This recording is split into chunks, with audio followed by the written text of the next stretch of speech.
Good morning, students. We have completed main part of our chapter. Now we come towards the second part or second notion, hegemony as structure power. First notion was hegemony as hard power. Hard power कहीं भी अगर आता है तो hard power का direct meaning क्या है? Defence या सिक्योरिटी सर्विसेज से, ठीक है। तो यूएस का जो कमांड स्ट्रक्चर है आपको वर्ल्ड मैप पे दिखा रखा है। usnorth.com, ussouth.com, usafric.com, तो हर जगह यूएस का कमांड स्ट्रक्चर है। हर जगह यूएस की जो सिक्योरिटी सर्विसेज हैं और डिफेंस है वो बहुत ज़्यादा वर्क करती है। और आप इसमें पिक्चर में देख सकते हैं कि सोर्स है जो जिस पे लिखा है टॉप 15 डिफेंस बजट 2017, सबसे बड़े 15 बजट पूरे वर्ल्ड के दिखा रखे हैं, जिसमें यूनाइटेड स्टेट क्या है फर्स्ट नंबर पे है। मतलब यूएसए क्या है अपना बजट बहुत ज़्यादा स्पेंड करता है डिफेंस सर्विसेज पे, मिलिट्री सर्विसेज पे, ठीक है। अब हम आगे पढ़ेंगे hegemony as structural power. Structural power में क्या है? हार्ड पावर में हम पढ़ रहे थे डिफेंस के बारे में, स्ट्रक्चर पावर में हम पढ़ेंगे इकोनॉमी के बारे में। तो ये दूसरा नोशन है हेगेमनी का, जो कि पहले नोशन से बहुत अलग है। मेनली इसमें क्या होता है कि वर्ल्ड इकोनॉमी से हम क्या समझ रहे हैं कि वर्ल्ड की इकोनॉमी को किसने टेक ओवर कर रखा है, किसकी इकोनॉमी सबसे स्ट्रॉन्ग है, जो एज अ हेगेमन डिपेंड शो कर रहा है या डोमिनेंट पावर शो कर रहा है। तो अगर कहीं भी मार्केट बनती है तो मार्केट के लिए क्या चाहिए होता है? कोई उसका बॉस चाहिए होता है जो मार्केट को लुक आफ्टर करे, जो मार्केट के लिए रूल रेगुलेशंस बनाए, कहाँ क्या काम करना है, नहीं करना, कैसे सेल करने हैं, फ्री एंड फेयर ट्रेड कैसे होना चाहिए, ये सब चीज़ें देखने के लिए कोई तो हेड होना चाहिए ना। तो वो हेड कौन है? यूएसए। तो यूएसए क्या हो गया यहाँ भी एज अ हेगेमन यहाँ पे अब शो कर रहा है, क्योंकि उसकी इकोनॉमी इतनी स्ट्रांग है। अब हेड कौन हो सकता है? जो खुद स्ट्रांग होगा। अगर कोई खुद स्ट्रांग नहीं होगा इकोनॉमिकली तो वो हेड कैसे हो सकता है? तो सबसे बड़ी बात ये है कि उसका पहले खुद स्ट्रांग होना बहुत ज़रूरी है। तो इकोनॉमिकली यूएस जो है बहुत ज़्यादा स्ट्रांग है, इस वजह से वो क्या है एज अ हेड या फिर एज अ लीडर काम कर रहा है, एज अ हेगमन काम करता है, ठीक है। तो हेगमनी क्या है? सेकंड सेंस में हम क्या शो करते हैं? Hegemony reflected in the role played by US in providing global public goods. तो ग्लोबल पब्लिक गुड्स में जो यूएस का रोल है वो है, अगर हम हेगेमनी हम दूसरे शब्दों में अगर हम कहना चाहें तो यूएस में क्या है? यूएस जो है मेन रोल प्ले करता है ग्लोबल पब्लिक गुड में। अब ग्लोबल पब्लिक गुड क्या होते हैं? जो गुड किसी पर्सन के द्वारा कंज्यूम किए जाते हैं, लेकिन वो किसी दूसरे पर्सन के लिए उसकी अमाउंट को रिड्यूस नहीं करते। जैसे कि एयर में ऑक्सीजन है, अगर हम ऑक्सीजन को ले रहे हैं, इनहेल कर रहे हैं, तो इसका मतलब ये थोड़ी ना है कि किसी दूसरे को ऑक्सीजन शॉर्ट हो जाएगी, ऑक्सीजन की कमी हो जाएगी। तो ये सब किसके अंडर आता है? ये आता है अब मेनली ग्लोबल पब्लिक गुड्स में, ठीक है। जो फ्रेश एयर है, उससे अलग जो रोड है, अगर हम रोड पे ट्रैवल कर रहे हैं तो हमारे रोड पे ट्रैवल करने से किसी दूसरे के लिए रोड कम नहीं पड़ जाएगा। अगर किसी को ट्रैवल करना है तो वो साइड से जा सकते हैं, ठीक है, टेक ओवर कर सकते हैं। तो मेन एग्जांपल्स हैं ये किस चीज़ के? ग्लोबल पब्लिक गुड्स के। तो इसमें एक और चीज़ आती है, global public goods are sea lanes of communication. जो सी लेन्स ऑफ कम्युनिकेशन है या फिर जो समुद्री रास्ता है, SOLCS जिसको कहते हैं, सी रूट्स हैं, वो क्या है? मर्चेंट शिप्स के लिए, कार्गोज़ के लिए यूज़ किए जाते हैं। Free trade in an open world economy would not be possible without open SLOCs। तो अगर फ्री एंड फेयर ट्रेड करना है ना, तो उसके लिए जो समुद्री रास्ते हैं वो ओपन और फेयर होने चाहिए। तो इस चीज़ को भी कौन देखता है? इस चीज़ को यूएस की जो नेवल पावर है वो देखती है। उसके पास क्या है? सारे हक हैं कानून बनाने के लिए, और फ्रीडम नेविगेशन की जो फ्रीडम है इंटरनेशनल वाटर में, उसकी फ्रीडम के लिए जो लॉज बनाने हैं, जो चीज़ें देखनी है, वो किसके पास है? पूरी किसके पास है? यूएस नेवल के पास, यूएस नेवी के पास है। तो इसमें भी यूएस क्या हो गया? उसकी हेगेमनी हो गई, दादागिरी हो गई, डोमिनेंस हो गई, ठीक है। Since the decline of British naval power after the Second World War, the multi oceanic US navy has played this role. तो पहले कौन देखता था? ब्रिटिश नेवल पावर देखती थी। तो जैसे ही सेकेंड वर्ल्ड वॉर के टाइम ब्रिटिश और फ्रांस दोनों ख़त्म हो गए, तो उसके बाद से ये दादागिरी किसकी चलने लगी, यूएस की चलने लगी। और दूसरा अच्छा एग्जांपल है इंटरनेट।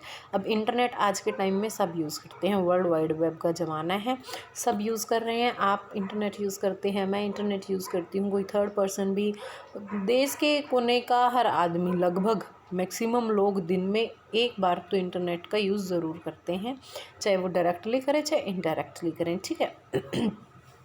तो अगर हम नेट यूज़ कर रहे हैं तो इसका मतलब ये थोड़ी है कि किसी दूसरे के लिए इंटरनेट शॉर्ट पड़ जाएगा। तो ये क्या चीज़ है, ये वही चीज़ है जिसमें क्या हो गया है कि ग्लोबल गुड्स है, मतलब हर जगह सर्कुलेट हो रहे हैं, लेकिन उसको देख कौन रहा है, मेन पावर उसके किसके पास है, यूएस के पास है। तो यूएस के जो मिलिट्री रिसर्च प्रोजेक्ट हैं वो 1950 में शुरू हो गए थे, जो स्टार्ट हो गए थे इंटरनेट को लेके। और वो आज भी क्या है, इंटरनेट की जो रिलाइज़ है वो बहुत बड़ी है, ग्लोबल नेटवर्क है सैटेलाइट्स का, वो यूएस का है। सबसे बड़ा जो नेटवर्क सिस्टम है सैटेलाइट्स का वो यूएस का है, मतलब यूएस के मैक्सिमम सैटेलाइट्स आज भी वर्क कर रहे हैं। US is present in all parts of the world, in all sector of the world economy and in all areas of technology। तो यूएस क्या है, प्रेजेंट है सभी सेक्टर्स में, वर्ल्ड के कोई भी सेक्टर हो, इकोनॉमी हो, सैटेलाइट्स हो या फिर टेक्नोलॉजी का कोई सेक्टर हो, सब में आगे हैं।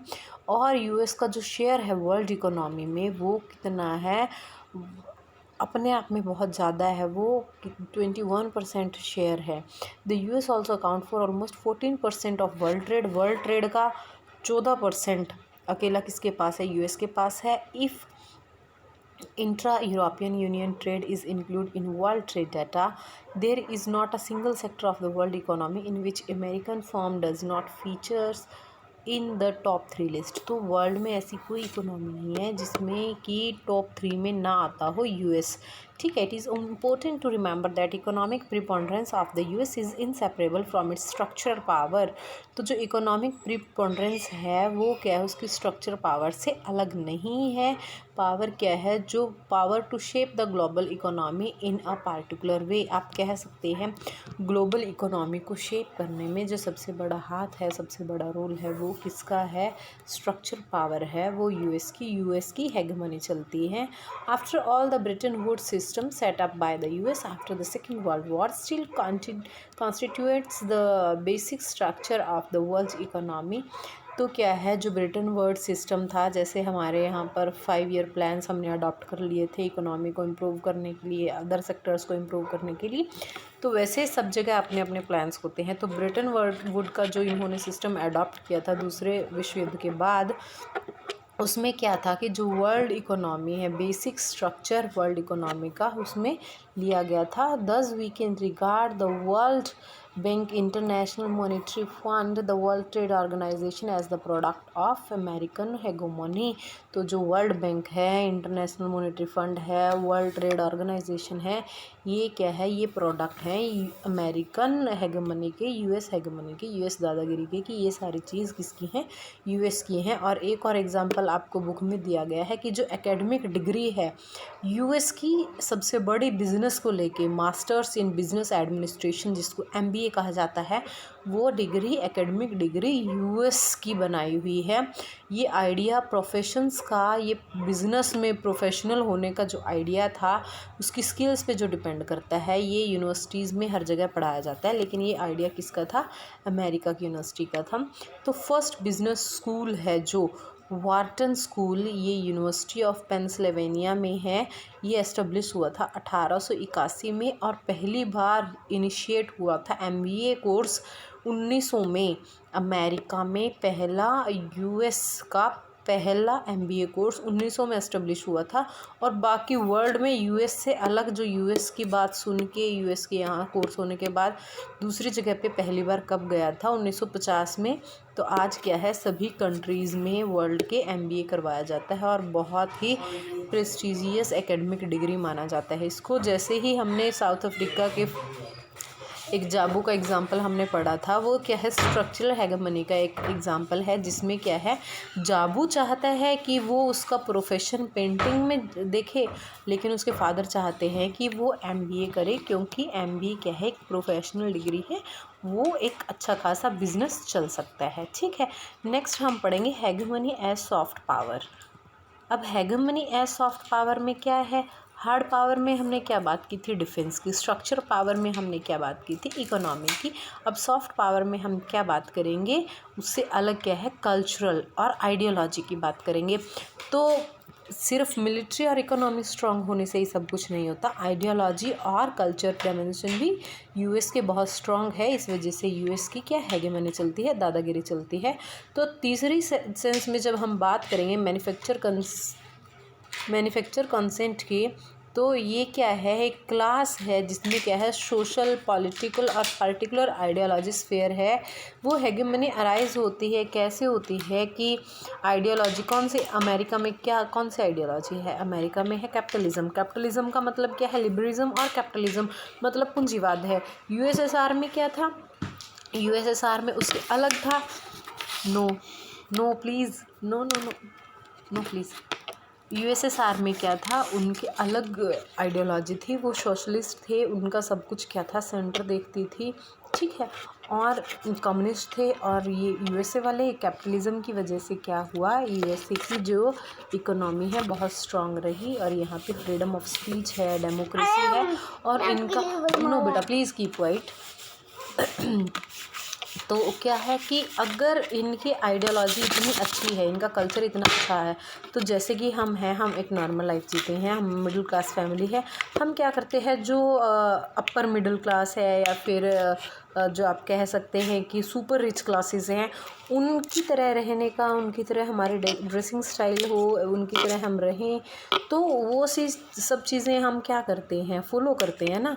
तो वैसे ही क्या है, यूएस में भी जो ट्रेंड है उसको through out the world follow किया जाता है। उनके बिहेवियर्स को, उनके ट्रेंड को, उनके कल्चर को जो वीक कंट्री हैं वो क्या करती है? फॉलो करती है, मानती है और देखती है। तो ये सॉफ्ट पावर, हार्ड पावर हुआ डिफेंस और मिलिट्री, स्ट्रक्चर पावर हुआ इकोनॉमीज को लेके, और जो सॉफ्ट पावर है वो कल्चर और आइडियोलॉजी हुई। जैसे कि हमने एक आंद्रे का एग्जाम्पल पढ़ा था, उसमें क्या था? आंद्रे के पास ब्लू जीन्स थी, वो ब्लू जीन्स पहन के चर्च जाता था। तो उसके पेरेंट्स जब यंग थे, वो सोवियत यूनियन में रहते थे, ब्लू जीन्स लिबर्टी का सिंबल यूज़ किया जाता था, लिबरेशन के लिए ब्लू जीन्स को यूज़ किया जाता था। तो यूएस में क्या है? यूएस में ब्लू जीन्स का मैन्युफैक्चर बहुत ज़्यादा होता है, और डेमोक्रेसी है वहाँ पे। तो उससे क्या है कि जो गुड लाइफ की एस्पिरेशन होती है लोगों की, वो अपनी अपनी कंट्री में अवेलेबल होती है। लेकिन सोवियत की जो जनरेशन ब्लू जीन्स पहनती थी, उनको उम्मीद थी अच्छी लाइफ से, लेकिन वो उनकी कंट्री में अच्छी लाइफ भी अवेलेबल नहीं थी और ब्लू जीन्स भी अवेलेबल नहीं थी। वो सारी किसकी थी? यूएस की थी। तो पूरा यूएस का क्या था? पूरी हेगेमनी चल रही थी किसके ऊपर? कल्चर के ऊपर भी और आइडियोलॉजी के ऊपर भी। तो यूएस से जीत पाना अपने आप में बहुत मुश्किल है, क्योंकि वो हर चीज़ में आगे है, और स्ट्रक्चर पावर भी, और उसकी जो विक्ट्रीज़ है वो दादागिरी जो करता है, फोर्सफुली दूसरी कंट्रीज़ को दबाना, अपने हिसाब से यूज़ करना। तो कैपिटलिस्ट इकोनॉमी है जो उनकी, कोल्ड वार इतने साल तक देखने के बाद भी वो इतने स्ट्रांग रहे हैं, और लास्ट में उनकी ही जीत हुई है, उनकी कैपिटलिस्ट इकोनॉमी की जीत हुई है जब यूएसएसआर डिसइंटीग्रेट हुआ है। तो सोवियत यूनियन में जो ये ब्लू जीन्स का एग्जांपल है, ये अपने आप में बहुत अच्छा है। ये क्या करता है? जो जनरेशन्स चेंज हो रही हैं, जो व्यूज़ चेंज हो रहे हैं, जो कल्चरल प्रोडक्ट हैं, वो सोवियत सोसाइटी का बेस बन गई है। मतलब कि नई आइडियोलॉजी लोगों ने अडॉप्ट कर ली है, लिबरल हो रहे हैं, डेमोक्रेसी की तरफ जा रहे हैं। आप देख सकते हैं पिक्चर में आपको शो किया गया है, ऊपर आप देखेंगे बैटमैन है, एक लड़के ने गेटअप पहन रखा है बैटमैन का, उससे नीचे पेप्सी है, नीचे क्या है? कैलिफोर्निया फ्राइड चिकन है। मतलब ये सब चीज़ें क्या है कि यूएस की जो कल्चर है, जो फूड आइटम्स है, जो ड्रेसिंग सेंस है, या जो ट्रेंड है सॉफ्ट ड्रिंक्स के, कोल्ड ड्रिंक्स के, वो सब चीज़ें क्या है? यूज़ होती है थ्रू आउट द वर्ल्ड। तो यूएस की क्या है? हेगेमनी है। ठीक है, नेक्स्ट टॉपिक में हम पढ़ेंगे कंस्ट्रेंट्स ऑन अमेरिकन पावर। ये हम अगली वीडियो में करेंगे।